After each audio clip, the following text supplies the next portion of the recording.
مولاي صل وسلم دائما أبدا على حبيبك خير الخلق كلهم.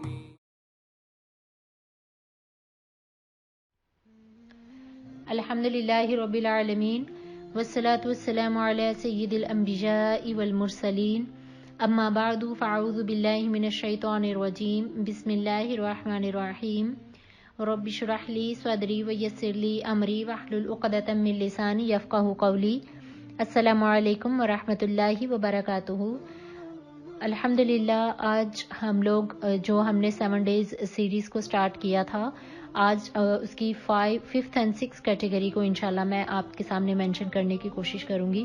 متفقن علیہ حدیث ہے کہ رسول اللہ صلی اللہ علیہ وسلم نے فرمایا کہ 7 طرح کے ایسے لوگ ہیں جنہیں اللہ اپنے عرش کے سائے میں جگہ عطا فرمائیں گے.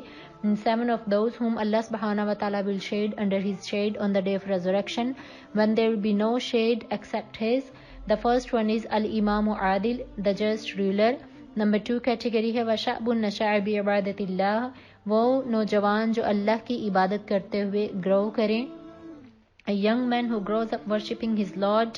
نمبر 3 وَرَجُلٌ قَلْبٌ مُعَلَّقٌ فِي الْمَسَاجِدِ، وہ لوگ جن کے دل مسجد کے ساتھ جڑے ہوں. The people whose heart is attached to the mosque. Number 4 وَرَجُلَانِ تَخَابَ فِي اللَّهِ اجْتَمَعَ إِلَيْهِ وَتَفَرَّقَ إِلَيْهِ، 2 لوگوں کا اللہ کی خاطر محبت کرنا کہ وہ پیورلی اللہ کی خاطر اکٹھے ہوں اور اسی محبت میں جدا ہوں. 2 men who love one another for the sake of Allah and meet and part on that basis. Number 5th پہ کیٹیگری ہے جو کہ انشاءاللہ آج میں مینشن کرنے کی کوشش کروں گی. وَرَجُلٌ دَعَتْهُ امْرَأَةٌ ذَاتَ مَنْصِبٍ وَجِمَالٍ، ایک مرد جو اپنے اسٹیٹس اور مرتبے کی وجہ سے کسی عورت کو دعوت دے، اور ایک عورت جو اپنے اسٹیٹس اور مرتبے کی وجہ سے کسی مرد کو دعوت دے، اور اپوزٹ جینڈر یہ کہے فقال انی اخاف اللہ، کہ مجھے میرے رب کا خوف ہے، تو اللہ ایسے لوگوں کو عرش کے سائے میں جگہ عطا کریں گے. 6 کیٹیگری ہے وَرَجُلٌ تَصَدَّقَ بِصَدَقَةٍ فَأَخْفَاهَا حَتَّى لَا تَعْلَمُ يَمِينُهُ مَا تُنْفِقُ شِمَالُهُ، 2 صدقہ کرنے والے لوگ جو دائیں ہاتھ سے صدقہ کریں تو بائیں ہاتھ کو پتہ نہیں چلے، اور بائیں ہاتھ سے صدقہ کریں تو دائیں ہاتھ کو پتہ نہیں چلے. A man who gives in charity and conceal it to such an extent that his left hand does not know what his right hand gives. Number 7 وَرَجُلٌ ذَكَرَ اللَّهَ خَالِيًا فَفَاضَتْ عَيْنَاهُ، وہ شخص جو تنہائی میں اللہ کو یاد کرے اور اللہ کے خوف سے آنسو بہائے. This is the last category. And a man who remember Allah subhanahu wa ta'ala when he is alone and his eyes fills up. تو یہ متفقن علیہ حدیث ہے. تو انشاءاللہ ہماری اس سیریز میں آپ کے سامنے پہلے جو 4 کیٹیگریز ہیں ان کو میں بیان کر چکی ہوں. آج انشاءاللہ جو 5th کیٹیگری ہے وہ ہے unlawful sexual relationships جو ہوتے ہیں. وَرَجُلٌ دَعَتْهُ امْرَأَةٌ ذَاتَ مَنْصِبٍ وَجِمَالٍ، وَرَجُلٌ سے مراد ہے کہ مرد اور عورت، اس میں دونوں جینڈر آ رہے ہیں. دَعَتْهُ امْرَأَةٌ ذَاتَ مَنْصِبٍ وَجِمَالٍ، کہ وہ مرد جو اپنے اسٹیٹس اور بیوٹی اور مرتبے کی وجہ سے کسی عورت کو زنا کی دعوت دے اور وہ عورت کہے فقال انی اخاف اللہ، کہ مجھے میرے رب کا خوف ہے. اور اسی طریقے سے وہ عورت جو کسی مرد کو دعوت دے اور وہ مرد اسے کہے انی اخاف اللہ، کہ مجھے میرے رب کا خوف ہے، تو رسول اللہ صلی اللہ علیہ وسلم نے فرمایا کہ اس زنا سے بچنا، اس بدکاری سے بچنا، اور اللہ تعالیٰ جو ایسے لوگ ہیں جو اس گناہ سے بچتے ہیں، اللہ انہیں اپنے عرش کے سائے میں اس دن جگہ عطا فرمائیں گے جس دن رب کے عرش کے سائے کے علاوہ کوئی اور سایہ نہیں ہوگا.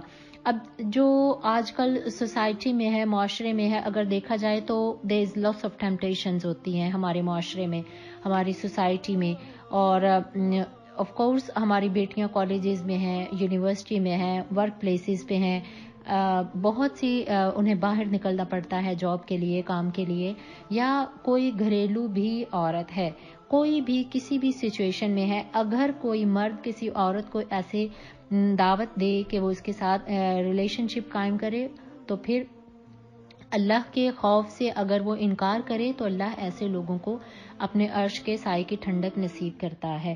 تو یہ تو اب ہمارے اوپر ڈیپینڈ کرتا ہے کہ باہر پڑھنا ہماری مجبوری ہے. آف کورس ہمیں اپنے بچوں کو، اپنی بیٹیوں کو کالج یونیورسٹی میں بھیجنا ہوتا ہے، ورک جابس پہ ان کو ورک پلیسز پہ جانا ہوتا ہے، جابس کے لیے جانا ہوتا ہے، لیکن کام کرنا تو ہماری مجبوری ہے. آف کورس ہمیں کام کرنا ہے اور یہ ہماری ضرورت ہے، لیکن کام کرنا مجبوری ہے، لیکن باقی کام گناہ کی طرف جانا یہ کوئی مجبوری نہیں ہے. بے حیائی کی طرف جانا یہ کوئی مجبوری نہیں ہے. یہ ٹوٹلی آپ کے مائنڈ سیٹ پہ ڈیپینڈ کرتا ہے کہ آپ باہر کی ٹیمپٹیشنز کے ساتھ، اپنے شیطان کے ساتھ، شیطانی وسپرز کے ساتھ اور اپنے نفس کے ساتھ کیا آپ اس گناہ سے بچتے ہیں کہ نہیں بچتے رہے. کیا آپ اللہ کی بات مان رہے ہیں یا آپ اپنے نفس کی بات مان رہے ہیں. تو یہ جو ول پاور ہوتی ہے انسان کی، یہ انسان سے اچھا کام بھی کرواتی ہے اور اس سے برا کام بھی کرواتی ہے. اب یہ آپ پہ ڈیپینڈ کرتا ہے. اگر سم ٹائمز ایسے بھی ہوتا ہے کہ کچھ لوگوں کی ول پاور جو ہوتی ہے وہ انہیں گناہ کی طرف اکساتی ہے کہ وہ نہیں بھی چاہتے لیکن وہ گناہ کرتے ہیں. اور کچھ ایسے بھی لوگ ہوتے ہیں معاشرے میں کہ ان کو باہر کی جب برائی اپنی طرف اٹریکٹ کرتی ہے تو وہ اس برائی سے بچنے کے لیے اپنی ول پاور کو یوز کر کے اس برائی سے بچ جاتے ہیں. تو اسلام میں بیسکلی نامحرم کو ٹچ کرنا رسول اللہ کی حدیث ہے کہ جیسے کہ سر میں کیل ٹھونکنے کے برابر ہے، ٹھونک دینے سے بہتر ہے. یعنی کہ اس سے بہتر ہے کہ کوئی کسی کے سر میں کیل ٹھونک دے اگر کسی نامحرم نے کسی کو ٹچ کیا ہے.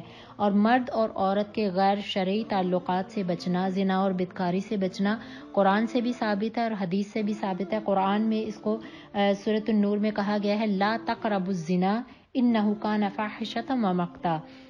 اللہ نے قرآن میں یہ نہیں فرمایا لا فافعلوا الزنا کہ زنا کرنے سے بچو، بلکہ اللہ نے قرآن میں فرمایا لا تقربوا الزنا، don't go near to the زنا، ایڈلٹری کے قریب بھی نہیں جانا. کہ اس کے قریب بھی. اب زنا کے قریب جانے سے کیا مراد ہے؟ زنا کے قریب جانے کی کون کون سی چیزیں ہیں؟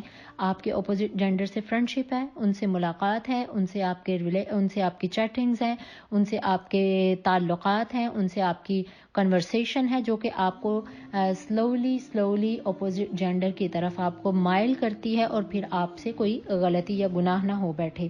تو اللہ قرآن میں کہتے ہیں لا تقربوا الزنا کہ زنا کے قریب بھی نہیں جانا. کرنا تو دور کی بات، انہ کان فاحشۃ ومقتا کہ بے شک یہ بہت ہی برائی والا کام اور بڑے گناہ کا کام ہے. اب جو آج ہم کیٹیگری پڑھ رہے ہیں کہ کوئی عورت یا کوئی منصب والا مرد کسی ایک دوسرے کو یا کسی عورت کو وہ اپنی طرف گناہ کی دعوت دیں. تو بیسکلی جتنی بھی ہم لوگ پہلے بھی کیٹیگریز پڑھ چکے ہیں، یہ جو 7 کی 7 کیٹیگریز ہیں، ان میں حضرت یوسف علیہ السلام وہ سپر فٹ ہمیں نظر آتے ہیں. ٹھیک ہے کہ حضرت یوسف علیہ السلام کو اگر ساری دیکھا جائے الامام و عادل سے لے کے اس 5th کیٹیگری تک، ایون بعد کی بھی جو 2 ہیں حضرت یوسف علیہ السلام ان میں سپر فٹ نظر آتے ہیں. اور جو بیسکلی آج کی جو ہے کہ اس کیٹیگری میں حضرت یوسف علیہ السلام کا کس طرح سے ٹیسٹ ہوا تھا کہ آپ کو زلیخا نے، جو کہ ایک عزیز مصر کی بیوی تھی، بڑے منصب والی تھی، بڑی اسٹیٹس والی تھی، بڑی خوبصورت تھی، اور اپنے اسٹیٹس، اپنے مال، اپنے مرتبے کی وجہ سے when she tried to seduce حضرت یوسف علیہ السلام، تو آف کورس حضرت یوسف علیہ السلام اللہ کے نبی ہیں، متقی تھے، اللہ کے نبی تھے، تو وہ تو ان ٹیمپٹیشنز میں آنے والے نہیں تھے. تو انہوں نے تو سورہ یوسف میں کیا آتا ہے وَلَقَدْ هَمَّتْ بِهِ وَهَمَّ بِهَا، اور اگر اللہ نہیں روکتا انہیں تو وہ شاید شیطان کی باتوں میں آ جاتے. تو انہوں نے حضرت یوسف علیہ السلام انہوں نے اپنے رب کی توحید پر کرتے ہوئے، قائم رہتے ہوئے، انہوں نے شیطان کے بہکاوے میں نہیں آئے.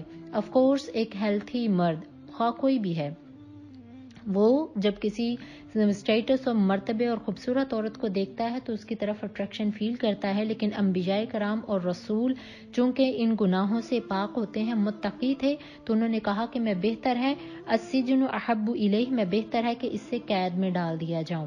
تو یہ that was the test of حضرت یوسف علیہ السلام. تو اللہ نے یہ ہمارے آگے اگزامپل رکھی ہے کہ وہ نبی پیغمبر ہو کر انہوں نے اتنی منصب والی عورت کے ساتھ انہوں نے جب اللہ سے یہ دعا کی کہ اے میرے رب ذوالجلال، اس سے بہتر کہ میں شیطان کے بہکاوے میں آ جاؤں تو میری حفاظت فرما، اور مجھے بہتر ہے کہ قید میں ڈال دیا جائے.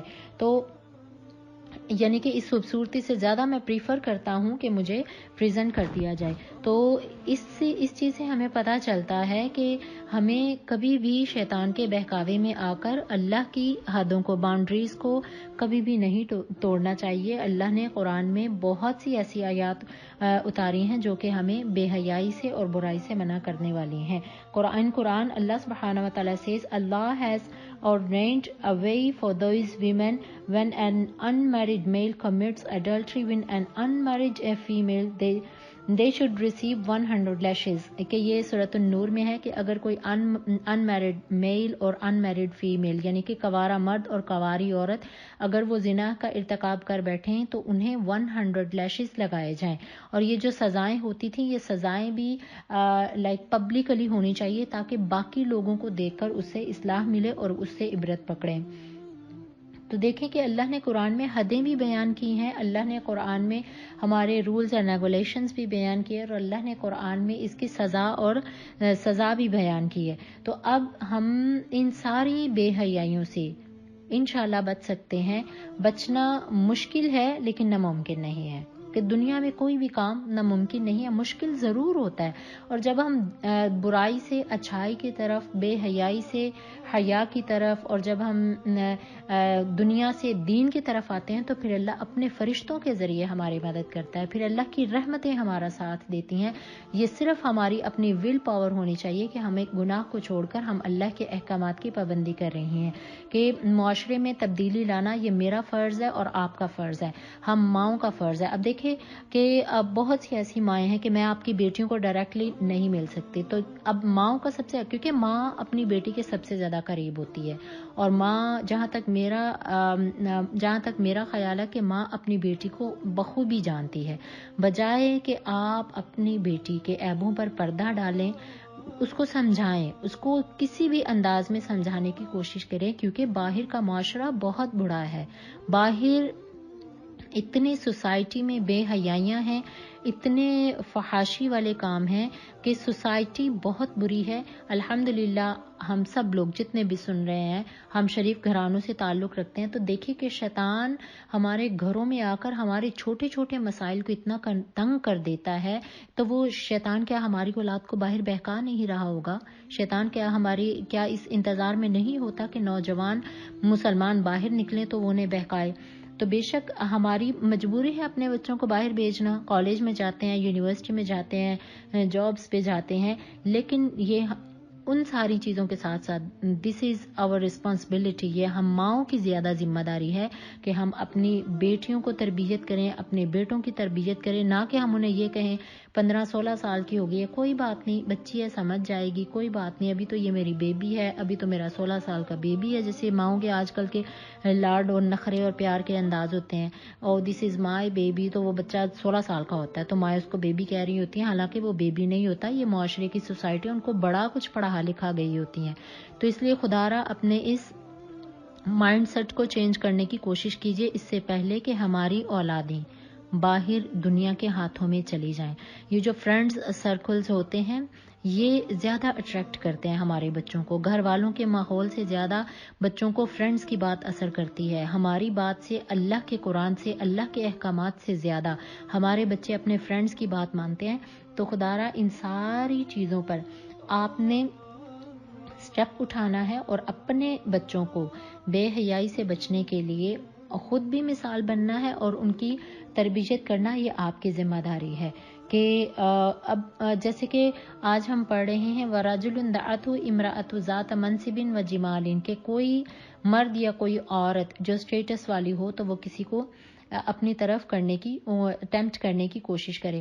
اب اس میں دیکھیے کہ ایک صحابی رسول تھے عبید ابن عمیر، ان کا یہ واقعہ ہے کہ عبید ابن عمیر ایک بہت بڑے اسکالر تھے، کہ وہ اتنے بڑے اسکالر تھے کہ حضرت عمر فاروق بھی ان کے پاس آیا کرتے تھے، ان کے لیکچرز سنا کرتے تھے اور بہت ہیوی لیکچرز دیا کرتے تھے. تو اسی دور میں مکہ میں ایک بہت خوبصورت عورت تھی. کچھ لوگ ایسے ہوتے ہیں جنہیں اللہ نے نیچرلی خوبصورت بنایا ہوتا ہے، and she was extra ordinary beautiful.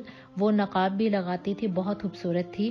اور ایک دن، اور اس کو اپنی خوبصورتی پہ بڑا ناز تھا، اور ایک دن وہ اپنے آپ کو مرر کے آگے کھڑے ہو کے اس نے اپنے چہرے کی خوبصورتی کو دیکھا اور اس نے اپنے ہسبینڈ سے کہا کہ ایسے ہو ہی نہیں سکتا کہ جو میرے اس چہرے کو دیکھے وہ ٹیمپٹ نہیں ہو. اس کے شوہر نے کہا ہاں بات تو ٹھیک ہے، لیکن ایک مرد دنیا میں ضرور ایسا ہے کہ جو تیرے چہرے کو دیکھے گا اور وہ تیری طرف ٹیمپٹ نہیں ہوگا. اس عورت نے کہا وہ کون ہے؟ اس نے کہا عبید ابن عمیر. وہ اتنے تقوی والے ہیں، وہ اتنے متقی ہیں کہ وہ اس عمل میں تیری طرف مائل نہیں ہوں گے، کیونکہ اللہ اپنے بندوں کی حفاظت کرتا ہے جب وہ بندے اللہ کے قرآن اور شریعت کے دائروں میں رہ کر اپنے آپ کی حفاظت کرتے ہیں، پھر اللہ ان کی حفاظت کا ذمہ لیتا ہے. تو اس عورت نے اپنے ہسبینڈ سے کہا کہ allow me to seduce him، مجھے اجازت دو کہ میں انہیں جا کر ٹریپ کرنے کی کوشش کروں. تو اس کے ہسبینڈ نے کہا ٹھیک ہے تم ٹرائی کر لو. تو اس عورت نے کیا کیا، ایک دن وہ بہت خوب اچھا سا تیار ہو کر وہ عبید ابن عمیر کے پاس گئی، کہ جیسے لوگ کسی اسکالر سے مسئلہ پوچھنے کے لیے جاتے ہیں.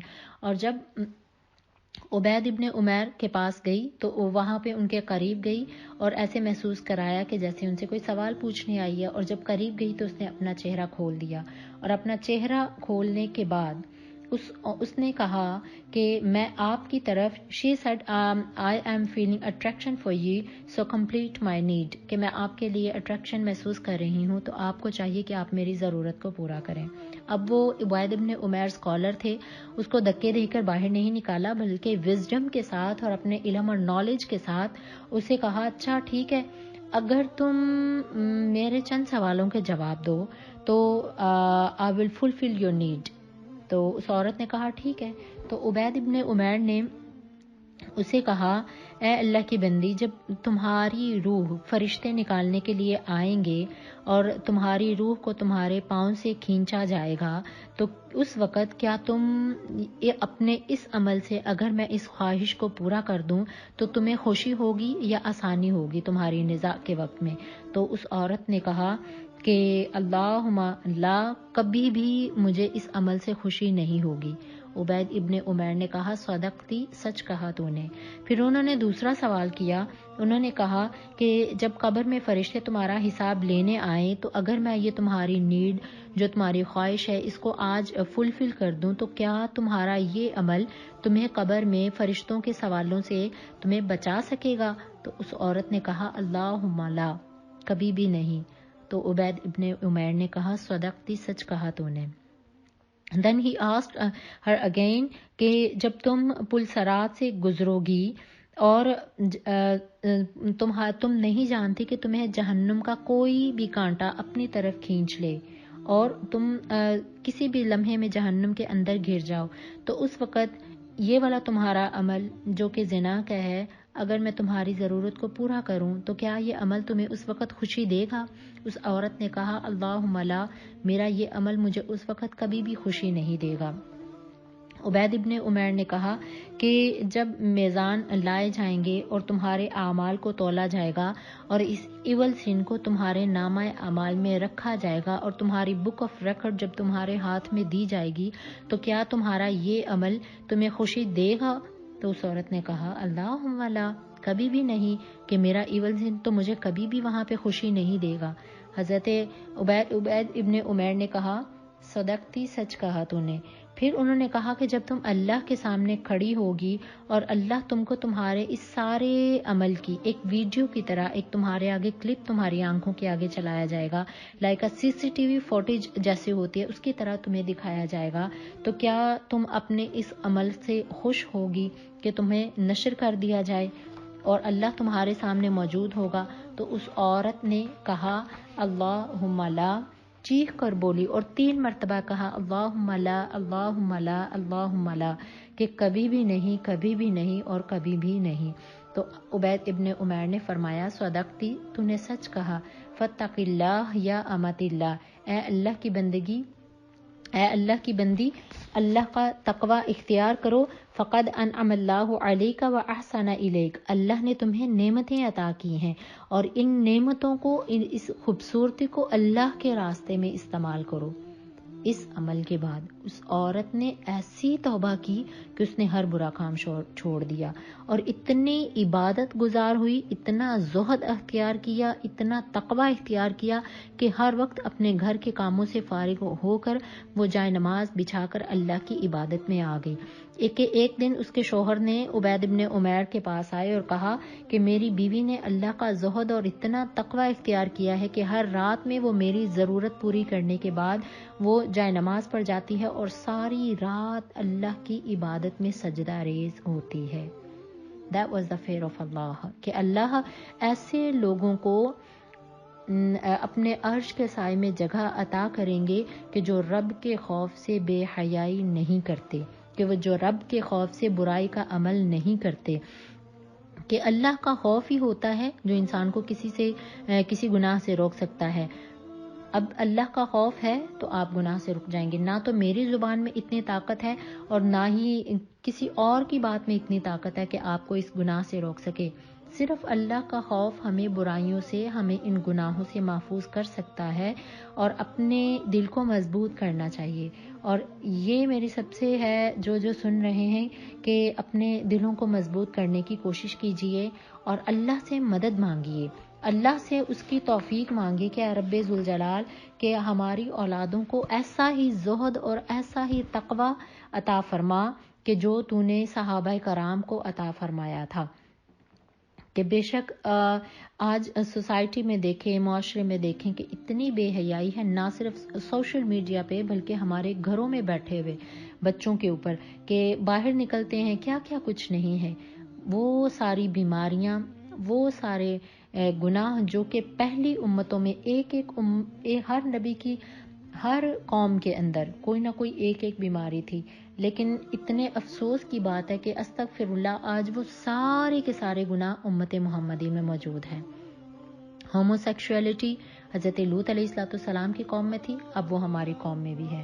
اسی طریقے سے جتنے ایسے غلط کام، بے حیائی، نافرمانی، اپنے پیغمبروں کی نافرمانی، اسی طریقے سے رب کی نافرمانی، چوری کرنا، ناپ تول میں کمی کرنا، اور جتنے بھی پہلے انبیاء کرام کی قوموں میں ایک گناہ تھا، ہماری استغفر اللہ اس مسلم امت میں آج وہ ساری کی ساری بیماریاں موجود ہیں۔ تو ہمیں اللہ سے تقوی اختیار کرنے کی ضرورت ہے۔ میں مانتی ہوں کہ ہم باہر نکل کے معاشرے کو سیدھا نہیں کر سکتے، ہم اس سوسائٹی کو سیدھا نہیں کر سکتے، ٹھیک ہے، ایٹ لیسٹ ہم اپنے آپ کو اور اپنے گھر کو ان برائیوں سے بچا سکتے ہیں، کہ میں اور آپ اور ہم مل کے اپنے آپ کو اور اپنے گھروں کے ماحول کو سنوار سکتے ہیں، اور انشاءاللہ ہم اللہ کی مدد اور اللہ کی عطا کے ساتھ ضرور اپنے گھروں میں تبدیلی لے کر آئیں گے۔ کہ ہمیں اپنی بیٹیوں کو سمجھانا ہوگا کہ باہر معاشرہ بہت برا ہے، بیٹیاں بری نہیں ہیں، بیٹے برے نہیں ہیں، معاشرہ بہت برا ہے، سوسائٹی بہت بری ہے، بہت بے حیائی ہے۔ تو ہمیں اپنے اولاد کی تربیت کرنی ہے کہ یہ جو ہومو سیکشولیٹی ہے، آج کل دیکھیں پورنوگرافی کتنی ہوتی ہے، اور پھر استغفر اللہ یہ جو سوشل میڈیا پہ بیٹھ کے اور یہ جو سوشل میڈیا پہ بیٹھ کے جو اپنی فوٹوز لگائی جاتی ہیں، اب ان بیٹیوں کو کون سمجھائے کہ اس سوسائٹی میں انسان نما جانور ہیں، بھیڑیے ہیں، جو کہ آپ کو بہت لالچی نظروں سے دیکھتے ہیں۔ اپنی بیٹیوں کی تربیت کیجئے کہ خدا را اپنے فوٹوز کو سوشل میڈیا پہ مت لگایا کریں۔ باہر وہ مرد جو کہ آپ کی بیٹیوں کی فوٹوز کو گھنٹوں تکتے رہتے ہیں، تو اس میں کتنا بڑا گناہ ہے۔ مردوں کو خود دعوت دینی ہے نا، تو اس لیے بہتر ہے کہ آپ کی بیٹیاں، وہ چاہے اپنے فرینڈ سرکل سمجھتی ہیں، یہ تو کالج میں میرا فرینڈ ہے، یہ تو بہت اچھا ہے، یہ تو ان آنٹی کا بیٹا ہے، یہ تو ان کے ملنے والوں کا بیٹا ہے، تو غیر مرد نا۔ تو اس لیے ان ساری برائیوں سے بچنے کے لیے کہ کالج میں ہم ساتھ نہیں ہو سکتے بچوں کے، یونیورسٹی لیول پہ ہم ساتھ نہیں ہو سکتے، جہاں پہ وہ جاب کرتے ہیں وہاں پہ ہم ان کے ساتھ نہیں ہیں، لیکن ہماری بیٹیاں، ہمارے بیٹے گھروں میں رہ کر موبائل فونز پہ ہی سیف نہیں ہیں۔ موبائل فونز پہ کیا کیا کچھ نہیں ہو رہا، کہ کس طریقے سے بلیک میلنگ کر کے شریفوں کی بیٹیوں کو تصویروں کو سوشل میڈیا پہ لگایا جاتا ہے، اور بلیک میلنگ کے ذریعے شریف گھرانوں کی بیٹیوں کی عزتوں کو پامال کیا جا رہا ہے۔ اپنی بیٹیوں کی حفاظت خود کیجیے، اپنی بیٹیوں کے ساتھ دوستیاں رکھیے۔ میں بیٹیوں کو اس لیے زیادہ فوکس کر رہی ہوں کیونکہ بیٹی ماں کے قریب ہوتی ہے، اور میرا زیادہ انٹریکشن لیڈیز کے ساتھ ہے۔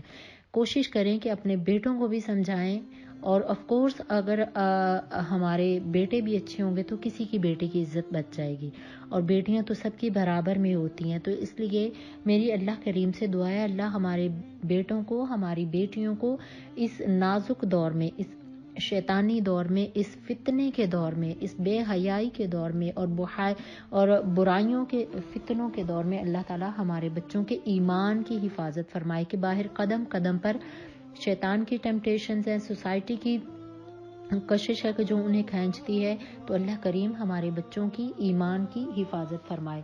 کہ اسی طریقے سے ایک حدیث مبارکہ میں ہے کہ 3 اشخاص ایسے تھے کہ جو ایک غار میں بند ہو گئے تھے۔ یہ رسول اللہ صلی اللہ علیہ وسلم کی حدیث مبارکہ کے 3 شخص تھے کہ وہ ایک سفر پر تھے، تو انہوں نے رات کو رکنے کے لیے بارش کے موسم کے خوف سے انہوں نے ایک غار میں پناہ لی، تو وہ غار کا جو غار کا رستہ تھا باہر نکلنے کا، وہ ایک بہت بڑے پتھر سے بلاکڈ ہو گیا تھا اور وہ بند ہو گیا تھا، اور وہ اس اتنی بڑی غار کے اس جو پتھر کی چٹان تھی اسے نہیں ہٹا سکتے تھے۔ تو انہوں نے سوچا کہ کیوں نہ ہم اپنی نیکیوں کو یاد کریں اور اللہ سے ان نیکیوں کے وسیلے سے دعا کریں۔ تو ان میں سے ایک شخص ایسا تھا کہ جس نے اپنے باقی دوستوں کو اپنی نیکی کرنے کا بتایا کہ میں اپنی ایک کزن سے شدید محبت کرتا تھا، اور وہ میری کزن بہت زیادہ خوبصورت تھی، اور میں ہمیشہ اس اپنے کزن کو ٹیمپٹ کرنے کی کوشش کرتا تھا، تو میں اسے ہمیشہ پانے کی کوشش کرتا تھا، اس کو میں گناہ کی دعوت دیتا تھا کہ وہ اسے بہت بھلی لگتی تھی، بہت اچھی لگتی تھی۔ تو کیا ہوا کہ کہنے لگا کہ ایک دن ہمارے اسی بستی میں قحط آ گیا، اور وہی میری کزن کے جس کو میں ہمیشہ دعوت دیتا تھا، ٹیمپٹ کرنے کی کوشش کرتا تھا، میں نے اس سے کہا کہ میں تمہیں قحط پڑ گیا تو وہ میرے پاس مدد کے لیے آئی، تو میں نے اس کو کہا کہ میں تمہاری ضرور مدد کروں گا، اور میں 120 دینار میں نے اس عورت کو دیے، اور میں نے کہا کہ ہاں اگر تم میری خواہش کو پورا کر دو، آج کی رات ایک رات تم میرے ساتھ رہو تو میں تمہاری مدد کروں گا۔ تو وہ عورت مجبور تھی، اس کے بھوک کے ہاتھوں، قحط کے ہاتھوں، گھر کے حالات کی وجہ سے، تو اس عورت نے بڑی مشکل سے اپنے آپ کو ایگری کیا اس گناہ کے لیے، اور اس مرد نے کہا کہ جب وہ بالکل when he was about to make this adultery، جب وہ زنا کرنے کے بالکل قریب تھا، اس عورت کے قریب گیا، تو اس لڑکی نے پیچھے ہٹتے ہوئے کہا اتق اللہ، اللہ سے ڈرو۔ تو کہتا ہے کہ اس کے یہ الفاظ جو اس نے مجھے کہا اتق اللہ، اللہ کا خوف کرو، تو کہتا ہے میں یوں جھٹکے سے پیچھے ہو گیا، اور میں نے اس عورت کو چھوڑ دیا، اور اس کے بعد میں نے کبھی بھی اس کی طرف مڑ کے نہیں دیکھا، اور میں نے اپنے گناہ کی اللہ سے بخشش و مغفرت طلب کی۔ تو اس نے حدیث میں آتا ہے کہ اس نے جب اپنی اس نیکی کا اللہ کو واسطہ دیا تو اللہ نے اس کی مشکل کو آسان کیا۔ کہ دیکھیں یہ سارے جو معاملات ہیں یہ ہمیں حدیث میں بھی ملتے ہیں، اور قرآن میں تو پہلے ہی اللہ نے بالکل کلیئرلی مینشن کر دیا ہے لا تقربوا الزنا انہ کان فاحشۃ ومقتا، کہ زنا کے قریب بھی نہیں جائیے۔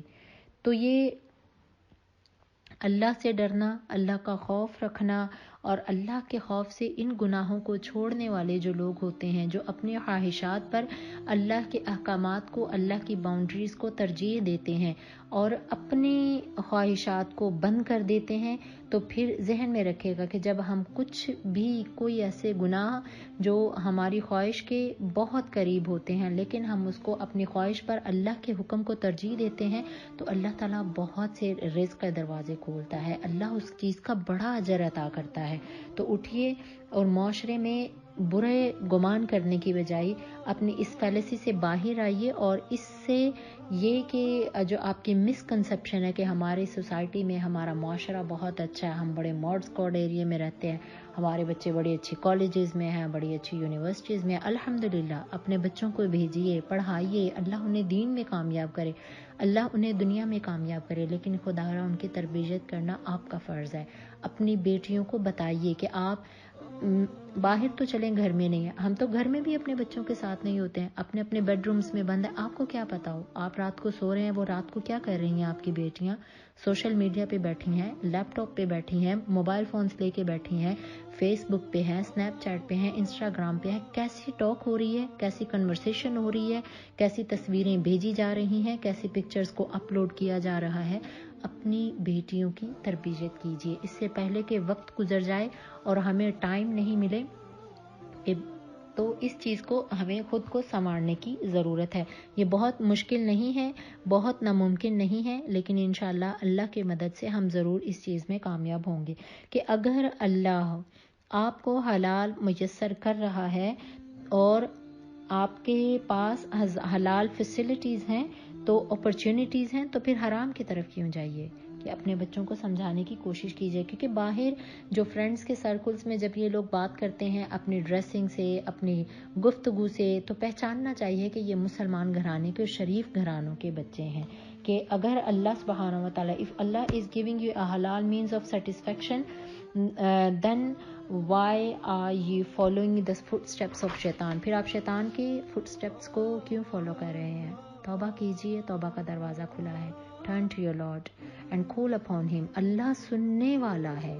اللہ کو ہماری توبہ کا انتظار ہوتا ہے کہ وہ رب جو اس ساری کائنات کا مالک ہے، کہ اس کے دروازے پر اگر کوئی گناہ کر کے آ جائے تو اللہ سبحانہ و تعالیٰ جو ہے اس بندے کے، گناہ گار بندے کی توبہ کے انتظار میں ہوتا ہے. اٹھیے، توبہ کیجیے، اپنے رب سے معافی طلب کیجیے. بیکاز اللہ is the best one to be asked.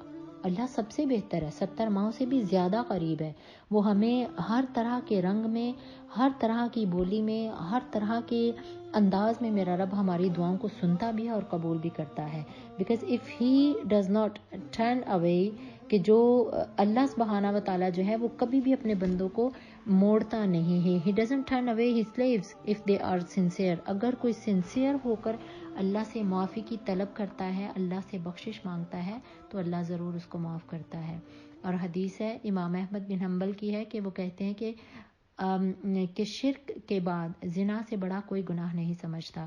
اور اسی طریقے سے حضرت عبداللہ ابن مسعود روایت کرتے ہیں کہ انہوں نے رسول اللہ صلی اللہ علیہ وسلم سے پوچھا کہ سب سے بڑا گناہ کیا ہے؟ تو رسول اللہ صلی اللہ علیہ وسلم نے فرمایا، he asked رسول اللہ صلی اللہ علیہ وسلم which sin is the worst, and then Prophet صلی اللہ علیہ وسلم setting up a revival shirk to اللہ سبحانہ و تعالیٰ. تو آپ نے فرمایا کہ اللہ کے ذات کے ساتھ شریک ٹھہرانا، کہ بے شک وہ رب جس نے تمہیں پیدا کیا ہے. پھر انہوں نے کہا اے اللہ کے رسول، شرک کے بعد کون سا بڑا گناہ ہے؟ دین رسول اللہ صلی اللہ علیہ وسلم said killing your child for fear that he would not eat with you، کہ وہ آپ کے ساتھ نہیں کھائے، یعنی کہ بھوک کے خوف سے اپنے بچوں کو قتل کر دینا. And then what he asked، اور پھر انہوں نے پوچھا اے اللہ کے رسول اس کے بعد کون سا بڑا گناہ ہے؟ رسول اللہ صلی اللہ علیہ وسلم said committing adultery، کہ زنا کرنا سب سے بڑا گناہ ہے. اور قیامت کے دن پوچھا جائے گا، دنیا میں ہی حساب شروع ہو جاتے ہیں. کہ حضرت عبداللہ ابن مسعود، ان سے روایت ہے کہ ایک صحابی تھے، معاذ بن مالک اسلمی ان کا نام تھا، and he committed adultery، وہ زنا کر بیٹھے. تو وہ اپنے گھر میں گئے تو ان کے دل بہت بے چین تھا. تو وہ رسول اللہ صلی اللہ علیہ وسلم کے پاس ہے، انہوں نے کہا اے اللہ کے رسول طہرنی یا رسول اللہ، اے اللہ کے رسول مجھے اس گناہ سے پاک کر دیجئے کہ میں نے یہ بے حیائی کا کام کر لیا ہے. تو اللہ کے نبی نے فرمایا اے معاذ بن اسلمی اپنے گھر میں جائیے اور اللہ سے جا کے معافی طلب کیجئے، اللہ تو معاف کرنے والا ہے. وہ گھر چلے گئے، پھر اگلے دن آئے اور انہوں نے کہا اللہ کے رسول میں اللہ سے سچے دل سے معافی مانگتا ہوں، میرے دل کو سکون نہیں آتا، تو ہرنی آپ مجھے اس گناہ کی جو بے چینی ہے اس سے پاک کیجئے. رسول اللہ نے فرمایا معاذ بن اسلمی اپنے گھر چلے جائیے اور اللہ سے معافی طلب کیجئے. تیسری مرتبہ بھی آئے تو آپ نے یہی فرمایا. On the fourth day when he came again and he cried a lot in front of رسول اللہ صلی اللہ علیہ وسلم کہ اللہ کے رسول مجھے اس بے چینی سے، یہ مجھے دن رات سونے نہیں دیتی، مجھے میرے اس گناہ سے پاک کر دیجئے. تو رسول اللہ صلی اللہ علیہ وسلم نے فرمایا کہ اگر تو اس گناہ کی دنیا میں چاہتا ہے کہ تجھے سزا دی جائے اور تجھے پاک کر دیا جائے اور اگر تو چاہتا ہے کہ تو دنیا میں سزا لے اور تجھے آخرت میں نہیں ملے تو قرآن کے مطابق ایک رجم ہی اس کی سزا ہے. رجم کے ان کو سٹونز، ان کو پتھر مارے جائیں انٹل ڈیتھ، کہ ان کی ڈیتھ ہو جائے. یہ زنا کی، یہ قرآن کے مطابق یہ زنا کی جو ہے یہ رجم کرنا یہ سزا ہے، یہ حد بندی ہے. تو انہوں نے کہا ہے اللہ کے رسول میں چاہتا ہوں کہ مجھے آخرت میں اس کی بڑی سزا نہ ملے، مجھے دنیا میں ہی آپ اس کی سزا دیجئے. تو اللہ کے نبی نے اپنے صحابہ کرام اور کچھ لوگوں سے کہا کہ رجم کیجئے ماعز بن مالک اسلمی پر، یہاں تک کہ ان کا انتقال ہو گیا. اور دیکھیے ان کا کیسا تقویٰ تھا کہ ایک بار گناہ کر کے دنیا میں ہی اس کی سزا لینے کو ترجیح کی. تو ہم گناہوں پہ گناہ کر کر کے ہمارے دلوں کی اتنی گندگی ہے، ہمارے دلوں میں اتنی سیاہیاں بھر چکی ہیں کہ ہمیں برائی نہیں لگتی، ہمیں گناہ ہی نہیں لگتا کہ ہم نہ اپنے دل سے برا جانتے ہیں، نہ ہم اپنی زبان سے برا کہتے ہیں کہ ہم کیسے مسلمان ہیں. ہم کون سی سوسائٹی میں، کہیں وہیں ہم 1500 سال پہلے جہالت کے زمانے میں تو نہیں جا رہے کہ جب بے حیائی عام تھی، جب شراب عام تھی، جب زنا عام تھا، تو کیا ہم اس معاشرے میں تو نہیں جا رہے. تو پھر رسول اللہ صلی اللہ علیہ وسلم نے جب اپنے اس صحابی کو رجم کا حکم دیا اور ان کی یہاں تک کہ ان کا انتقال ہو گیا، تو رسول اللہ صلی اللہ علیہ وسلم نے صحابہ کرام کو حکم دیا کہ اب انہیں غسل دیا جائے اور ان کو کفن دفن کا انتظام کیا جائے. اور روایات میں آتا ہے کہ رسول اللہ صلی اللہ علیہ وسلم نے جب اس کا جنازہ مدینے کی گلیوں سے لے کر اٹھایا جا رہا تھا تو آپ بھی اس کے جنازے میں شریک تھے کہ کسی گلی سے گزرنے والے نے کہا کہ دیکھو یہ ایک زانی کا جنازہ جا رہا ہے. تو جب آپ صلی اللہ علیہ وسلم کے کانوں میں یہ آواز پڑی تو آپ جو تھے، آپ کا چہرہ سرخ ہو گیا. تو آپ نے اس شخص کی طرف مڑ کر دیکھا اور کہا کہ اللہ کو اس شخص کا توبہ کرنے کا انداز اتنا پسند آیا ہے کہ اس نے آخرت کی سزا کو دنیا کی سزا پر ترجیح دی ہے. اس نے پریفر کیا ہے کہ اسے دنیا میں ہی سزا دی جائے اور آخرت میں اسے نہ ملے. اس نے اتنے سچے دل سے توبہ کی ہے کہ اللہ کو اس کی توبہ کا انداز اتنا پسند آیا ہے کہ اگر اس کی توبہ کو آج دنیا کے تمام گناہ گاروں میں بانٹ دیا جائے تو کوئی گناہ گار نہیں بچے. کہ دیکھیں توبہ کرنے کا کیسا انداز تھا کہ توبہ کیجئے. کہ رسول اللہ صلی اللہ علیہ وسلم نے فرمایا حاسبوا قبل ان تحاسب، اپنا محاسبہ خود کیجئے، اپنی سیلف اکاؤنٹیبلٹی کیجئے اس سے پہلے کہ تمہارا حساب لیا جائے. کہ رسول اللہ صلی اللہ علیہ وسلم نے معراج کی شب کچھ عورتوں کو ایسے دیکھا تھا that they were hanging upside down in the hell fire. انہوں نے پوچھا جبریل یہ کون سی عورتیں ہیں؟ تو انہوں نے کہا اللہ کے رسول یہ آپ کی امت کی وہ عورتیں ہیں جو زنا کیا کرتی تھیں اور آج اس گناہ کو کوئی گناہ ہی نہیں سمجھتا.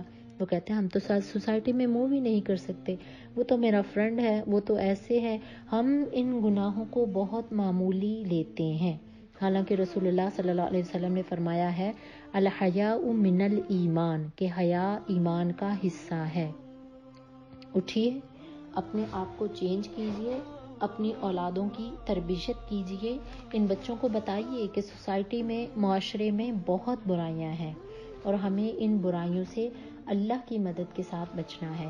کہ ہم اسلام والے ہیں، ہم قرآن والے ہیں، ہم اہل بیت اطہار کے گھرانے سے محبت کرنے والے ہیں، ہم شرم و حیا والے ہیں اور ہمیں حیا کو زندہ کرنا ہے. اٹھیے، سیدہ فاطمہ الزہرا کی شرم و حیا کو زندہ کرنے والی بیٹیاں بنیے، زینب کی پاکیزگی کو امر کر دینے والی عورتیں بنیے.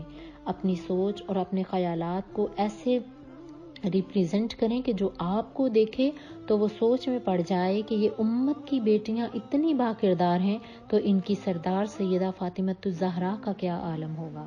کہ ابن سیرین کہتے ہیں کہ مجھے کبھی خواب میں بھی خوبصورت عورت کا چہرہ دکھائی دیتا تھا تو میں آنکھیں بند کر لیتا تھا.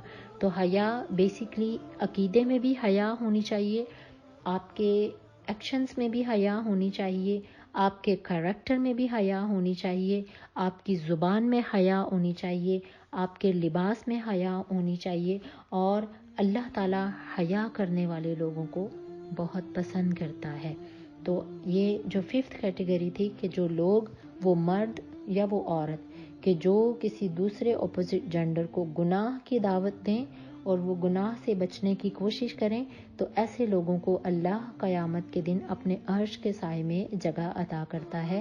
اور میری اللہ سے دعا ہے کہ اے رب ذوالجلال، ہم بہت کمزور ہیں، ہم ان آزمائشوں کے قابل نہیں ہیں، ہم کسی امتحان کے قابل نہیں ہیں۔ اے اللہ، ہماری اولادوں کو صراط مستقیم پر چلنے کی توفیق عطا فرما۔ اے اللہ، تو ان کے دین کی، ایمان کی، ان کی حیا کی حفاظت فرما اور انہیں معاشرے کی برائیوں سے محفوظ فرما۔ اب آتے ہیں ہم لوگ انشاءاللہ جو ہماری 6 کیٹیگری ہے۔ اب جو ہم اپنے 6 کیٹیگری کی طرف جا رہے ہیں، یہ وہ لوگ ہیں جنہیں اللہ اپنے عرش کے سائے کے نیچے جگہ عطا فرمائیں گے۔ حدیث مبارکہ ہے وَرَجُلٌ تَصَدَّقَ بِصَدَقَةٍ فَأَخْفَاهَا حَتَّى لَا تَعْلَمُ يَمِينُهُ مَا تُنْفِقُ شِمَالُهُ، کہ جو وہ صدقہ کرنے والے لوگ جو دائیں ہاتھ سے صدقہ کریں تو بائیں ہاتھ کو پتہ نہیں چلے، اور بائیں ہاتھ سے صدقہ کریں تو دائیں ہاتھ کو پتہ نہیں چلے۔ A man who gives in charity and conceal it to such an extent that his left hand does not know what his right hand gives. So Allah subhanahu wa ta'ala will give them the shade under his shade on the day of resurrection, when there will be no shade except his. کہ اللہ ایسے لوگوں کو کہ جو صدقہ کرتے ہیں، خیرات کرتے ہیں اور اس انداز میں کرتے ہیں کہ ان کے دائیں ہاتھ سے کریں تو بائیں ہاتھ کو معلوم نہیں، یعنی کہ چھپا کر صدقہ کرتے ہیں، اور بائیں ہاتھ سے کریں تو دائیں ہاتھ کو معلوم نہیں، تو اللہ سبحانہ و تعالیٰ قیامت کے دن یہی صدقہ ان کے بادل کی صورت میں ان کے بندوں کے اوپر سایہ کرے گا، اور اللہ ایسے لوگوں کو اپنے عرش کے سائے میں جگہ عطا فرمائے گا۔ اب اس مال و دولت کے خرچ کرنے کے بارے میں، خیرات کے بارے میں بہت سی آیات قرآن میں اللہ سبحانہ و تعالیٰ نے نازل فرمائی ہیں، اور بہت سی جگہوں پہ ہم قرآن میں پڑھتے ہیں وَمِمَّا رَزَقْنَاهُمْ يُنْفِقُونَ، اور اعمال صالحہ، اچھے اعمال کرنے والوں کی نشانی یہ ہے کہ وہ اللہ کے دیے ہوئے رزق میں سے اللہ کی راہ میں مال خرچ کرتے ہیں۔ اب مال خرچ کرنا چاہے وہ سرن اور ظاہراً ہو یا چھپا ہوا ہو یا ظاہری طور پہ ہو، اللہ کو دونوں طریقوں سے اللہ کے راستے میں مال خرچ کرنا محبوب ہے۔ اس میں صرف نیت اللہ کی رضا ہونی چاہیے، کہ قرآن میں آتا ہے 4 سپارہ میں لن تنالوا البر حتی تنفقوا مما تحبون، تم اس وقت تک تقوی کو نہیں پہنچ سکتے، بھلائی کو نہیں پہنچ سکتے، حتی تنفقوا، یہاں تک کہ تم وہ خرچ کرو اللہ کی راہ میں، مما تحبون، جسے تم پسند کرتے ہو۔ اب اس کیٹیگری میں آنے والے کون سے لوگ ہیں؟ وہ اتنے خوش نصیب لوگ ہیں، اور وہ ایسے ہیں کہ وہ اللہ کے راستے میں وہ مال خرچ کرتے ہیں جو کہ انہیں دل و جان سے چیز عزیز ہوتی ہے، اور اس کے لیے بہت بڑا دل چاہیے ہوتا ہے۔ یاد رکھیے گا، صدقہ کرنے کے لیے، خیرات کرنے کے لیے، نیکی کے کاموں میں آگے بڑھنے کے لیے آپ کو یہ جو بیسیکلی یہ والی جو کیٹیگری ہے صدقہ اور خیرات کرنا، اس کا چونکہ لنک آپ کی دولت سے ہے، آپ کی ویلتھ سے ہے، تو خیرات کرنے کے لیے آپ کی مال و دولت کا بڑا ہونا کوئی بڑی بات نہیں ہے۔ اس سے مال و دولت زیادہ ہونے سے بہت سے لوگ ایسے بھی دیکھے جاتے ہیں سوسائٹی میں کہ جو اللہ کی راہ میں مال خرچ نہیں کرتے، اور کچھ لوگ ایسے ہوتے ہیں کہ ان کے ہاتھ میں اگر 2 روٹیاں ہیں تو ایک روٹی کسی کو دے دیتے ہیں اور ایک خود کھا لیتے اور بچا کے کچھ نہیں رکھتے، اور کچھ ایسے بھی ہوتے ہیں جن کے اعمال صالحہ اتنے اچھے ہوتے ہیں کہ وہ اللہ کی راہ میں وہ مال خرچ کرتے ہیں جنہیں وہ خود پسند کرتے ہیں۔ تو قرآن میں اللہ کہتا ہے وہ چیز میرے راستے میں خرچ کرو، وہ مال میری راہ پہ خرچ کرو جسے تم خود پسند کرتے ہو۔ اب آج کل بالکل ہماری سوسائٹی میں، ہمارے گھروں میں اس کے اپوزٹ ہو رہا ہے۔ ہم وہ چیز ہمیشہ اللہ کی راہ میں ہم وہ چیز دیتے ہیں جو ایکسٹرا ہوتی ہے، جس کی ہمیں ضرورت نہیں ہوتی، جو ایکسپائرڈ ہو چکی ہوتی ہے۔ ہم اپنے لیے تو اچھی اچھی چیزیں جوڑ کے رکھتے ہیں، اور جب ہم اللہ کی راہ میں دینی ہوتی ہے تو ہم سارے پرانے کپڑے، پرانے جوتے، پرانی چیزیں، اور وہ سارے کپڑے، جوتے اور وہ ساری چیزیں جنہیں ہم پسند نہیں کرتے، جو ہماری استعمال سے مطلب کہ استعمال میں نہیں ہے اور ایکسٹرا چیزیں ہیں، تو وہ ہم اللہ کی راہ میں خرچ کرتے ہیں اور وہ ہمیں پسند بھی نہیں ہوتی۔ تو اللہ فرماتے ہیں بھلائی کو تب پہنچو گے، قبول ہو جائے گا، لیکن اللہ کے ہاں تمہارا بہتر درجہ پانے کے لیے یہ ہے کہ تم اللہ کے راستے میں وہ مال خرچ کرو جسے تمہارا نفس پسند کرتا ہے، جسے تم اپنے لیے پسند کرتے ہو، جسے تمہاری اپنی ذات کی خوشی اور تسکین ملتی ہے، وہی چیز اپنے کسی مسلمان بھائی کی ضرورت کو پوری کرو تو اللہ قیامت کے دن تمہاری ضرورتوں کو پورا کرے گا۔ کہ رسول اللہ صلی اللہ علیہ وآلہ وسلم وہ اس کیٹیگری میں وَرَجُلٌ تَصَدَّقَ بِصَدَقَةٍ اس کیٹیگری میں رسول اللہ سب سے ٹاپ لسٹ پر آتے ہیں کہ رسول اللہ صلی اللہ علیہ وآلہ وسلم یہ نہ صرف نبوت کے بعد بلکہ نبوت سے پہلے بھی ہم لوگ پڑھتے ہیں کہ رسول اللہ پر جب پہلی وہی آئی تھی اور سیدہ خدیجۃ الکبریٰ نے آپ صلی اللہ علیہ وسلم کو کس طریقے سے ڈھارس بندھائی تھی کہ آپ پہلی وحی کے بعد جب آپ گھر میں آئے تو آپ نے حضرت خدیجہ کو سارا واقعہ سنایا اور آپ نے کہا زملونی، مجھے کمبل اوڑا دیجئے، مجھے کورڈ کر دیجئے۔ تو حضرت خدیجہ نے کہا کہ آپ ایک اچھے ہیں، صادق ہیں، امین ہیں، آپ پریشان نہیں ہوں، آپ تو غریبوں کا خیال رکھنے والے ہیں، آپ مسافروں کا خیال رکھنے والے ہیں، آپ حق داروں کو ان کا حق دیتے ہیں۔ تو اس چیز سے مراد یہ ہے کہ رسول اللہ صلی اللہ علیہ وسلم ایون اپنی نبوت سے پہلے ہی غریبوں کو اور سوالیوں کو کبھی بھی خالی نہیں موڑا کرتے تھے۔ اور رسول اللہ صلی اللہ علیہ وسلم ایون نبوت کے بعد بھی سیدہ عائشہ صدیقہ فرماتے ہیں کہ جس دن رسول اللہ صلی اللہ علیہ وسلم کا وصال مبارک ہوا تھا، فرماتے ہیں کہ ہمارے گھر میں صرف وہ جو بارلے ہے، جو آٹا ہے، صرف وہ ایک تھیلا تھا، وہ اتنا تھا کہ ہم کھا لیتے۔ اس کے علاوہ رسول اللہ کے گھر میں کوئی چیز بھی ایکسٹرا نہیں تھی، ہوتی تھی تو آپ اللہ کی راہ میں صدقہ کر دیا کرتے تھے۔ کہ رسول اللہ صلی اللہ علیہ وآلہ وسلم آپ فرماتے کہ اگر میرے پاس احد پہاڑ سونے کا ہو تو میں اسے صرف 3 دن اپنے پوزیشن میں رکھوں، اسے میں صرف 3 دن میں اپنے پوزیشن میں رکھ کے ودن دا 3 days میں اس کو اللہ کی راہ میں صدقہ کر دوں۔ کہ یہ رسول اللہ صلی اللہ علیہ وسلم وہ نبی پیغمبر ہیں اور ان کی سادگی کا یہ عالم ہے کہ ان کے گھر میں ان کے وصال کے وقت صرف ایک تھیلا آٹے کا تھا۔ There was a one little small sack of barley، چھوٹا سا ایک تھیلا تھا۔ اور ہمارے گھروں میں کتنے انبار لگے ہوتے ہیں اور ہم پھر بھی اتنی ناشکریاں کرتے ہیں۔ اور رسول اللہ وہ جن کے لیے اللہ نے اس کائنات کو بنایا، ان کی بھوک کا اور ان کی سادگی کا یہ عالم ہوتا تھا کہ رسول اللہ صلی اللہ علیہ وسلم کئی دن آپ کے گھر میں کھانا نہیں بنتا تھا۔ اور آپ فرماتے حضرت فاطمہ الزہرا سے کہ فاطمہ میں پسند کرتا ہوں کہ میں ایک دن بھوکا رہوں اور ایک دن میں کھانا کھاؤں۔ اور یہ وہ نبی علیہ الصلوۃ والسلام ہے جن کے بارے میں اللہ نے فرمایا رسول اللہ آپ حکم دے تو احد پہاڑ کو سونے کا کر دوں۔ اے مصطفیٰ کریم آپ کے ساتھ ساتھ یہ پہاڑ چلا کرے گا، آپ کو کاٹنے کی ضرورت نہیں پڑے گی، آپ کو کوئی مشقت کرنے کی ضرورت نہیں پڑے گی، آپ اشارہ کریں گے تو آپ کے قدموں میں آ جائے گی اس کی دولت، اس کے سونے کے ذرات اڑ کر، اس کے سونے کے ٹکڑے اڑ کر آپ کے قدموں میں آ جائیں گے۔ لیکن رسول اللہ صلی اللہ علیہ وآلہ وسلم آپ کی سادگی کا یہ عالم کہ آپ نے فرمایا اگر احد پہاڑ سونے کا بھی ہو کر میرے سامنے آ جائے تو اس کو میں صرف 3 دن اپنے پوزیشن میں رکھوں، میں اس کو بلکہ اللہ کی راہ میں صدقہ کر دوں۔ کہ اللہ ایسے لوگوں کو جو صدقہ کرتے ہیں اور خیرات کرتے ہیں، a person who is completely self less in charity, کہ اللہ کی رضا کی خاطر صدقہ اور خیرات کرنے والے لوگوں کو اللہ اپنے عرش کے سائے میں جگہ عطا فرمائیں گے۔ کہ رسول اللہ صلی اللہ علیہ وآلہ وسلم کے پاس کبھی بھی ایکسٹرا میل نہیں ہوتا تھا۔ ہم لوگوں کے پاس تو کتنی چوائسیز ہوتی ہیں۔ ایون کووڈ-19 میں آپ لوگوں نے دیکھا نہیں لوگوں کے نفس کس طریقے سے لوگوں نے اپنے گھر بھر لیے تھے کہ جیسے نہ انہیں کبھی موت آئے گی اور نہ ہی کبھی ان کو کبھی کھانے کو کچھ ملے گا۔ اتنے ہم لوگ لالچی ہو جاتے ہیں، ہم اتنے گریڈی ہو گئے تھے۔ اور ان دنوں میں وہ انسانیت کے روپ دیکھے گئے ہیں جو پہلے کبھی نہیں دیکھے گئے۔ تو دیکھیں اس نبی کے زندگی کی روٹین دیکھیے کہ جن کے پاس ایک وقت میں کھانے کا ہوتا تھا اور اگر فقیر بھی آ جاتا تھا تو خود بھوکے رہتے تھے اور اس کو اٹھا کر کھانے کا سامان دے دیتے تھے۔ رسول اللہ صلی اللہ علیہ وسلم کی حدیث مبارکہ کہ قیامت کے دن اللہ اپنے بندے سے کہے گا کہ دنیا میں نے تجھ سے کپڑا مانگا تو تم نے مجھے کپڑا دینے سے انکار کیا۔ تو بندہ کہے گا اے رب ذوالجلال تو پوری کائنات کا مالک ہے، تو نے مجھ سے کب کپڑا مانگا تھا؟ تو اللہ فرمائے گا کہ غریب فلاں وقت تیرے دروازے پر آیا تھا اور کپڑے کی نیت سے آیا تھا، یا فلاں وقت میں نے تم سے ایک مرتبہ کھانا مانگا تھا اور تم نے مجھے کھانا نہیں دیا، بندہ کہے گا اللہ تو رب العالمین ہے، تو ان ساری چیزوں سے پاک ہے، تجھے تو کھانے کی ضرورت ہی نہیں۔ تو رب فرمائے گا کہ تمہارے دروازے پر میں نے کسی سائل کو بھیجا تھا اور اسے بھوک کی طلب تھی اور اسے کھانے کی طلب تھی اور تو نے اسے نہیں کھلایا۔ کہ یہ وہ کیٹیگری ہے۔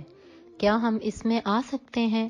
بہت مشکل نہیں ہے، اس میں کوئی پیسے سے نہیں آیا جاتا کہ اللہ سبحانہ و تعالیٰ کو ہمارا صدقہ اور خیرات کرنا، اس میں اللہ کو ہمارے کوانٹٹی نہیں چاہیے کہ اللہ کے نزدیک یہ کوئی بڑی بات نہیں ہے کہ اس نے اتنے 1000 پاؤنڈ یا اس نے اتنے لاکھوں میں یا اتنے ملینز میں اس نے چیریٹی کی۔ اللہ کو صرف اس میں ہمارا تقوی چاہیے ہوتا ہے، سبحانہ و تعالیٰ کو صرف تقوی اور آپ کی نیت کا اخلاص چاہیے ہوتا ہے۔ تو رسول اللہ صلی اللہ علیہ وآلہ وسلم فرماتے ہیں کہ قیامت کے دن اللہ ایسے لوگوں کو اپنے عرش کے سائے کے نیچے جگہ عطا کرے گا جو اللہ کی رضا کی خاطر اللہ کی راہ میں صدقہ اور خیرات کرنے والے ہوں۔ اور اسی طریقے سے اللہ کے نبی نے فرمایا کہ قیامت کے دن 3 لوگوں کا سب سے پہلے حساب کیا جائے گا۔ نمبر 1 اسکالرز اور شہید اور صدقہ کرنے والے۔ اور ان کا کیوں حساب کیا جائے گا کہ کہیں یہ ریاکاری تو نہیں کرتے، کہیں یہ شو آف تو نہیں کر رہے۔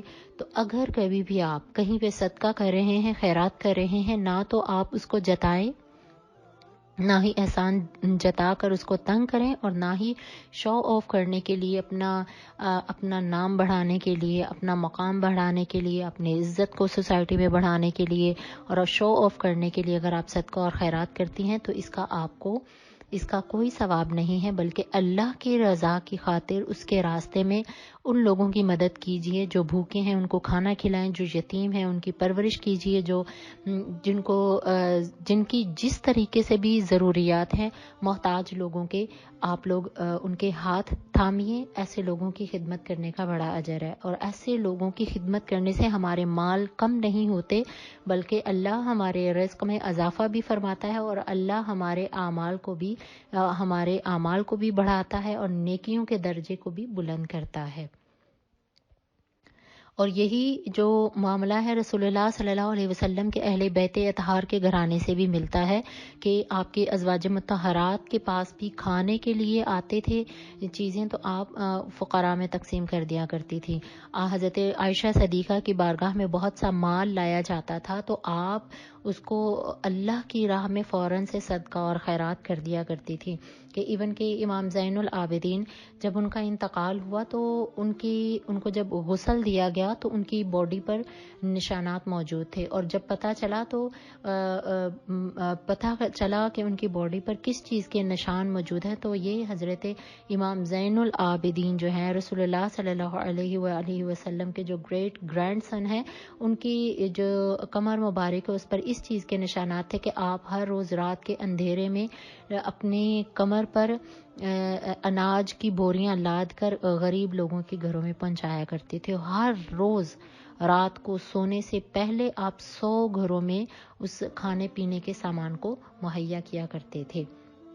اور ایسے لوگوں پر رشک بھی کیا جائے گا کہ جو لوگ صدقہ کرنے والے ہوتے ہیں۔ اور ہم لوگ اس کیٹیگری میں کیا آ رہے ہیں؟ کیا ہم لوگ اس کیٹیگری میں فال کرنے کی کوشش کر رہے ہیں؟ ذرا خود کو دیکھیے اور اپنے آپ کو ریفلیکٹ کیجئے کہ ہمارے گھروں میں، ہماری سوسائٹی میں ہم صدقہ کب کرتے ہیں؟ جب ہم ڈیتھ بیڈ پہ ہوتے ہیں، جب ہمیں خواب برے آتے ہیں، جب ہمارے کوئی ہاسپٹل سے ہمارے رپورٹس اچھی نہیں آتی، جب ہمارے آپریشن ہونے ہوتے ہیں، ہم اس مقام پہ جا کے صدقہ کرتے ہیں۔ ہم نے کبھی خوشحالی میں صدقہ نہیں کیا، کبھی خوشی میں اللہ کو یاد نہیں کیا، کبھی خوشی میں کسی غریب کے سر پہ ہاتھ نہیں رکھا۔ ہم خوشی اور خوشحالی کے معاملات میں ہوں تو ہم اللہ کو بھی بھول جاتے ہیں اور غریب لوگوں کو بھی بھول جاتے ہیں، اور صدقہ اور خیرات کرنا ہوتا ہے تو ہم لوگ تب صدقہ اور خیرات کرتے ہیں کہ جب ہمارے اوپر مشکلات آتی ہیں، ہمارے گھروں کی پریشانیاں، ہمارے گھروں میں لڑائیاں اور جھگڑے اور فساد، یہ جو وراثت کے جھگڑے ہیں، ان سب سے بچنے کے لیے صدقہ کیا کریں۔ رسول اللہ صلی اللہ علیہ وآلہ وسلم کی حدیث مبارکہ ہے کہ جس مال کو تم اپنا مال کہتے ہو یہ مال تمہارا نہیں ہے، یہ سارے کا سارا مال تمہارا نہیں ہے، تمہارا مال تو صرف 3 طریقے سے ہے۔ اللہ کے نبی نے فرمایا نمبر 1 جو تم کھاتے ہو، آپ نے جو فرسٹ کیٹیگری آپ نے بتایا کہ تم اس مال کے مالک ہو اپنے مال میں سے جو تم کھاتے ہو، پھر رسول اللہ نے فرمایا جو تم پہن کر بوسیدہ کرتے ہو، اور نمبر 3 آپ صلی اللہ علیہ وسلم نے فرمایا وہ جو تم صدقہ دیتے ہو، اور یہ آخرت میں تمہارے صدقے کا اجر تمہیں عطا کیا جائے گا۔ یعنی کہ رسول اللہ صلی اللہ علیہ وسلم کی اس حدیث مبارکہ سے پتہ چلتا ہے کہ ہم کتنی ہی دولت کے مالک کیوں نہیں ہیں، ہم کتنے ہی مال و دولت کے مالک کیوں نہ بن جائیں، ہمارے مال وہی ہے جو ہم کھا لیتے ہیں، اور ہمارا مال وہی ہے جو ہم لباس پہن کے بوسیدہ کر دیتے ہیں، اور نمبر 3 ہم حقیقتاً اس مال کے مالک ہیں جو ہم اللہ کی راہ میں صدقہ اور خیرات کر کے ہم اللہ کی راہ میں خرچ کر دیتے ہیں۔ ہمارا نام، ہمارا بینک بیلنس، ہمارے اکاؤنٹس، ہمارا اسٹیٹس، ہماری ملکیت، ہماری جائیداد، ہماری مال و دولت، ہماری فری ہولڈ پراپرٹیز کچھ بھی نہیں ہے، ہم کسی بھی چیز کے مالک نہیں ہیں، ہم تو اپنے نام کے مالک نہیں ہیں۔ آج ہمارا انتقال ہو جائے تو کوئی یہ نہیں پڑے گا کہے گا کہ یہ فلاں پڑا ہوا ہے، سارے کہیں گے میت ہے، اس کو اٹھا کے اس کو غسل دیجئے، کوئی نام تک، جیسے ہی آپ کی روح آپ کے جسم سے نکلتی ہے آپ کا نام تک ختم ہو جاتا ہے۔ ہم تو اپنی نہ صرف نام کے مالک بھی نہیں ہیں، ہم اپنی سانس کے مالک بھی نہیں ہیں۔ ہم کس طریقے سے کہیں کہ ہمارے پاس ہمارا یہ بزنس ہے، ہمارا یہ بینک بیلنس ہے، ہماری یہ گاڑیاں ہیں، ہمارے یہ گھر ہیں، ہم کسی چیز کے مالک نہیں ہیں، ہر چیز اللہ ہی کی ملکیت میں ہے۔ قرآن میں اللہ خود کہتا ہے وَلِلَّهِ مِيرَاثُ السَّمَاوَاتِ وَالْأَرْضِ، میں تو زمین اور آسمان میں ہر ایک چیز کا مالک ہوں۔ ابھی بھی کووڈ-19 میں آ کے نہیں سمجھیں گے تو کب سمجھیں گے ان چیزوں کو کہ ہر چیز کا مالک اللہ ہے۔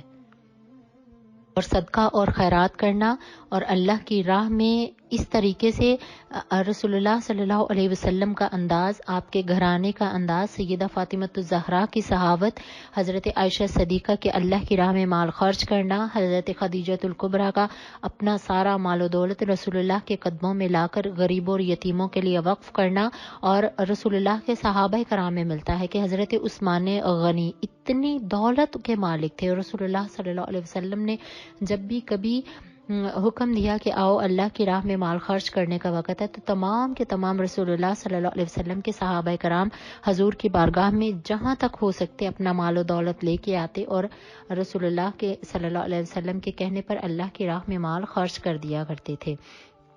اور حضرت ابوبکر صدیق، آپ کا یہ عالم ہوتا تھا کہ آپ مکہ المکرمہ میں کمزور لوگوں کو آزاد کروایا کرتے تھے۔ کمزور لوگوں میں کس کو کون تھا؟ سب سے پہلے بلال تھا، جس کو امیہ بن خلف سے ابوبکر صدیق نے آزاد کروایا تھا، اور جب آپ نے امیہ بن خلف سے بلال کی قیمت پوچھی تو امیہ بن خلف نے کہا کہ میرے اس غلام کی قیمت یہ ہے، تو حضرت ابوبکر صدیق نے بلال کی جب ساری قیمت ادا کر دی گئی اور اس کو خرید دیا، تو امیہ بن خلف نے ابوبکر کا مذاق اڑاتے ہوئے کہا کہ اگر تم اس بلال کو فری بھی مانگتے تو میں تمہیں دے دیتا۔ تو دیکھیے یہ صحابہ کرام کی سخاوت کا عالم ہوتا تھا، اور پھر اسی لیے قرآن میں اللہ نے یہ والی آیت مبارکہ اتاری الا ابتغاء وجہ ربہ الاعلی ولسوف یرضی، کہ یہ سورۃ اللیل میں ہے کہ اللہ کا بندہ صرف اللہ کی رضا کے لیے دیتا ہے، کہ اللہ کا بندہ تو یہ چاہتا ہے کہ اس کا رب جو عرش بری کا مالک ہے وہ اس سے راضی ہو جائے، کہ ہمارے صدقے جو ہیں، ہمارے خیرات جو ہیں، ہمارے اچھے اعمال اس لیے ہوں کہ ہم اللہ ہماری ذات سے راضی ہو جائے۔ صرف رب کی رضا سے اگر آپ یہ مال و دولت اللہ کی راہ میں خرچ کریں تو انشاءاللہ یہی مال و دولت قیامت کے دن، یہی صدقہ اور یہی خیرات آپ کے سروں کے اوپر بادل کی صورت میں ٹھنڈک پیدا کرے گی، اور وہ اس وقت اتنی گرمی اور تپش ہوگی کہ لوگ اپنے پسینے میں خود بہہ رہے ہوں گے۔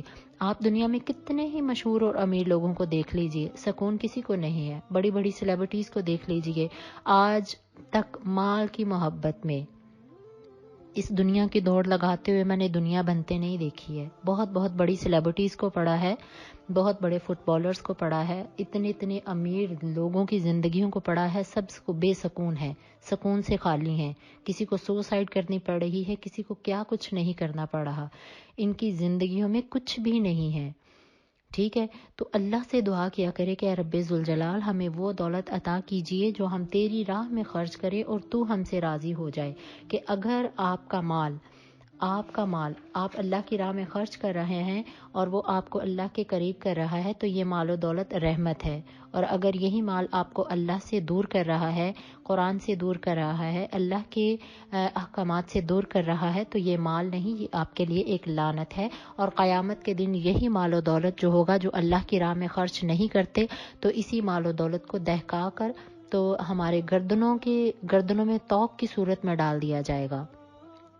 اور یہ رسول اللہ صلی اللہ علیہ وسلم کی حدیث مبارکہ بھی ہے کہ جو لوگ زکوٰۃ ادا نہیں کرتے، قیامت کے دن ان کے مالوں کو جمع کر کے اور ان کو دہکایا جائے گا اور ان سے ان کی پشتوں کو داغا جائے گا، اور وہی مال پھر اس بندے سے کہے گا کہ میں وہی مال ہوں جسے تو اللہ کی راہ میں خرچ نہیں کیا کرتا تھا. قرآن میں بے تحاشا اللہ نے بہت سی جگہوں پر مال کی محبت کے لیے، یا جو مال کو ہی سب کچھ سمجھتے ہیں، ان کے لیے اللہ نے بہت سی آیات اتاری ہیں کہ الذی جمع مالا وعددا، جو مال کو جمع کرنے والے اور بار بار گننے والے لوگ ہیں.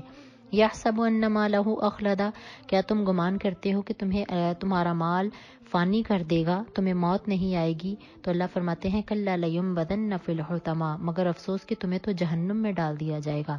ما ادراک ما الحطمہ، اور تمہیں کیا معلوم کہ یہ جہنم کیا ہے. حضور غوث اعظم کا قول ہے کہ مکان بنانے میں زندگی بسر تو کر رہا ہے، بنائے گا تو اور بسیں گے اور حساب دے گا تو. کہ ہمارے جو وراثت میں ہماری اولادیں ہماری ساری زندگی کے مال پر عیش کریں گے اور قبر میں جا کے ہمیں اس کا حساب دینا پڑے گا. تو اس صدقہ کو اللہ کی رضا کے لیے اس کی راہ میں خرچ کیجیے.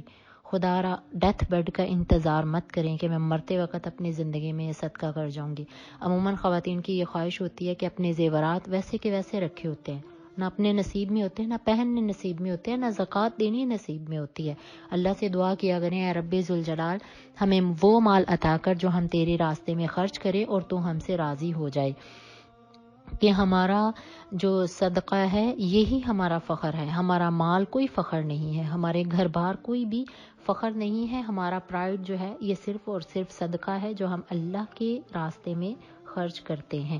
کہ اپنی ضروریات کے باوجود جو لوگ دوسروں کو پریفر کرتے ہیں، اپنی ضروریات ہونے کے باوجود جو لوگ دوسروں کا خیال رکھتے ہیں، اللہ اپنے عرش کے سائے میں ایسے لوگوں کو جگہ عطا فرمائے گا. کہ رسول اللہ صلی اللہ علیہ وآلہ وسلم ایک دن اپنے صحابہ کرام میں بیٹھے ہوئے تھے کہ ایک مہمان آیا، مسافر تھا. اللہ کے نبی نے پوچھا کہ اے میرے صحابیوں آج اس کی مہمان نوازی کون کرے گا؟ تو ان صحابہ کرام میں سے ایک صحابی اٹھے جو کہ بہت خود فقر کے عالم میں تھے، کہ غربت کے عالم میں تھے، اور ان کا جذبہ اور پیشن ایسا تھا رسول اللہ صلی اللہ علیہ وسلم کے انہوں نے اپنا ہاتھ بلند کیا اور کہا اے اللہ کے رسول آج میں اس مہمان کے اپنے گھر میں مہمان نوازی کرتا ہوں. وہ صحابی رسول اس مہمان کو لے کر اپنے گھر میں آ گئے اور انہوں نے اپنی بیوی سے پوچھا کہ گھر میں کھانے کے لیے کچھ ہے؟ ان صحابی رسول کی بیوی نے کہا اتنا سا کھانا ہے کہ صرف بچے کھائیں گے اور ہم دونوں بھی نہیں کھا سکتے. تو ان صحابی رسول نے کہا کہ آپ ایسا کرو کہ آپ کھانے کے لیے آپ ہنڈیا میں چمچ چلاتی رہو اور بچوں کو ایسے محسوس ہو کہ کھانا بن رہا ہے، بچے اسی انتظار میں سو جائیں گے. تو جو کھانا بن گیا ہوا ہے وہ اس مہمان کے لیے لے آؤ.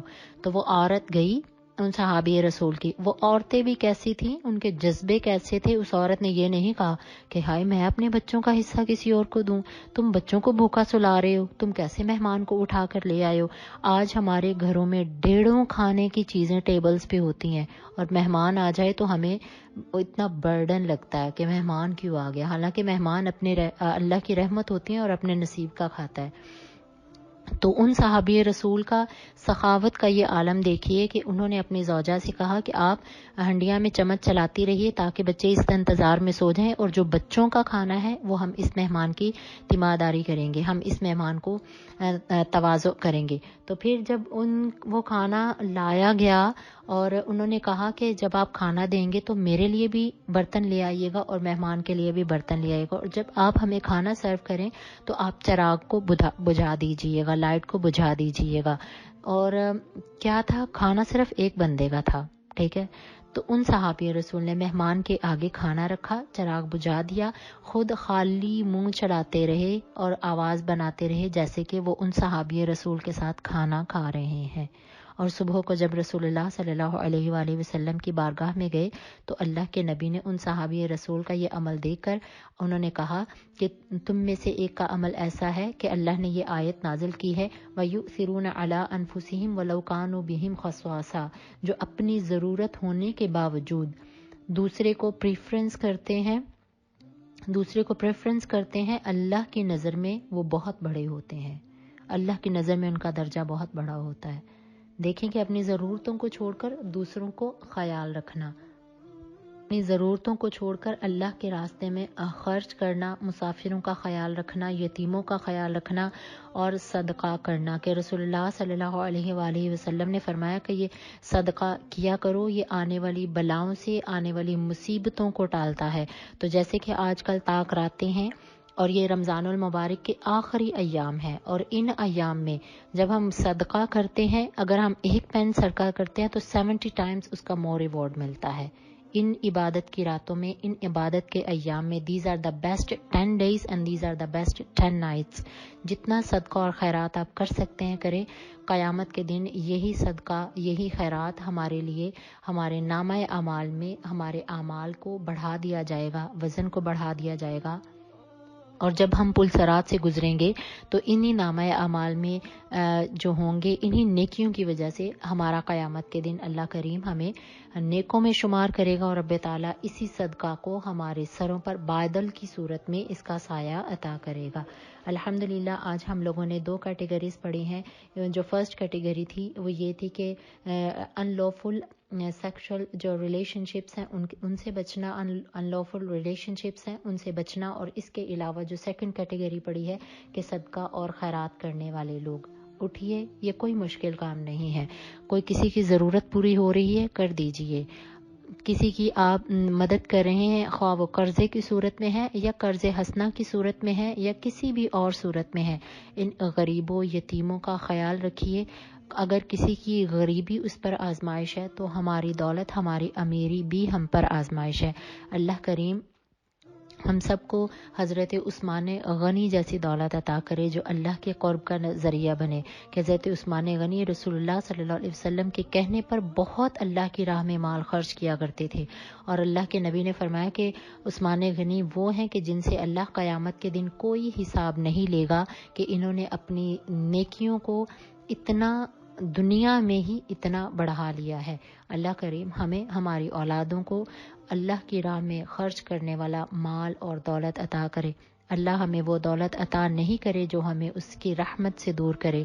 اللہ ہمیں آزمائش والی دولت سے بچا. اے رب ذوالجلال، وہ مال جو ہمیں تجھ سے دور کرے، تیرے رسول سے دور کرے، تیرے قرآن سے دور کرے، حیا سے دور کرے، ایمان سے دور کرے. اے رب کریم ہمیں ایسی دولت سے محفوظ فرما. اے رب ذوالجلال ہم بہت کمزور ہیں، ہم پہ اپنا رحم فرما. اے رب ذوالجلال یہ رمضان المبارک کی طاق راتیں ہیں، عبادت کی راتیں ہیں. اے اللہ ہمارے دلوں کی گندگی کو دور فرما. اللہ ہم سب کے صغیرہ اور کبیرہ گناہ معاف فرما. یا رب ذوالجلال ہمارے بچوں کو، ہمارے بیٹے بیٹیوں کو صراط مستقیم پر چلنے کی توفیق عطا فرما. اے اللہ کریم ہم سب کا خاتمہ بالایمان فرما.